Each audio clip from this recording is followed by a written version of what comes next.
While we might not be learning much about how the new Jaguar F-Pace will deal with the challenges typically faced by luxury crossovers, we're certainly having fun. Jaguar Land Rover's test facility near Arjeplog in northern Sweden is practically in the Arctic Circle, and at this time of year every surface is covered in either snow or ice. Or, in the case of the 300-foot diameter circle that we're drifting a prototype F-Pace around, a combination of both. Although it's just past noon, the sun is barely above the horizon and starting to fall, and the outside temperature is a bracing -22 degrees Fahrenheit. Yet this supercharged V6 F-Pace seems entirely happy to slide around seemingly indefinitely, the cabin staying warm and the well-mannered chassis politely declining every invitation to spin out, despite the provocation of a pinned open throttle and the deactivation of every dynamic aid. It's a memorable introduction, and it's fair to say that our first experience of the F-Pace is highly positive. But after a day in various prototypes, many of our questions remained, at best, partially answered. This is not because of any enforced restrictions or signed-in-blood non-disclosure agreements, but rather because we can only report how the F-Pace deals with various types of thoroughly frozen water. While JLR's Revie Test Center has nearly 40 miles of tracks and courses, most of which are built on the surface of a frozen lake, including one 3/4-mile section formed in the shape of Jaguar's Leaper logo exclusively for our visit. Not a single yard of surface is anything other than ice and snow. The ice keeps secrets. So while we expect that the F-Pace will manifest some steering feel once we're on proper roads, in Sweden the combination of winter tires and a distinct lack of nearly any surface friction meant it displayed all the feedback and resistance of an early 1980s arcade racing game. Similarly, we can extrapolate little from the way it rode over Revie's glass-smooth surfaces, and we didn't get to experience the brakes under anything beyond the juddering retardation of a full ABS deployment. What we can confirm is that the F-Pace feels exciting in a way that none of its rivals do, excepting just one.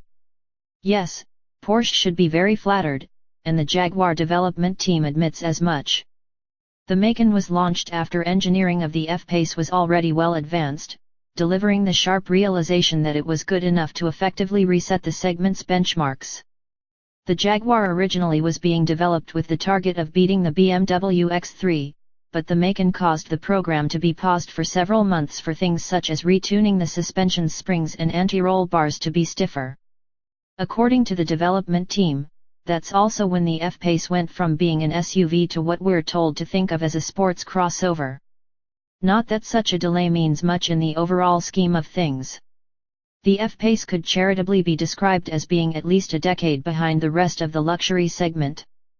Jaguar's partnership with an existing and highly successful SUV specialist gives some excuse for such tardiness, but it's probably not much consolation to those who have been trying to sell the brand's existing model lineup to those convinced they really want one of those spiffy luxury off-roaders.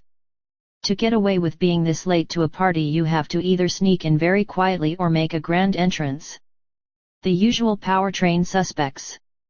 Describing the F-Pace as an SUVD version of the recently redesigned XF sedan would be unkind but not entirely unfair. The two cars sit on the same mostly aluminum platform and share large amounts of underlying structure. Jaguar admits that the bodies in white of both vehicles are largely the same ahead of the B-pillars, although the F-Pace gets an entirely new subframe for its longer travel front suspension. The bulk of U.S. market F-Paces will pack a 3.0-liter supercharged V6 available in 340 and 380 HP states of tune. We spent most of our time in Sweden with the latter, although we also had a turn in the Eurospec 3.0-liter V6 diesel. The American model also will offer a 2.0-liter four-cylinder diesel engine. Some markets will have the option of gasoline four-cylinders, rear-wheel drive, and even manual gearboxes, but U.S. spec F-Paces will be exclusively available with Jaguar's all-wheel drive system, beefed up from its XE, XF, and F-Type applications with a larger front differential, and an 8-speed automatic transmission. The other mechanical components are all unsurprising, with the front control arm and rear multi-link suspension setups closely related to those fitted to the XE and XF. Jaguar claims a respectable 8.3 inches of ground clearance, but the F-Pace does without air springs and only the top-spec versions have switchable dampers.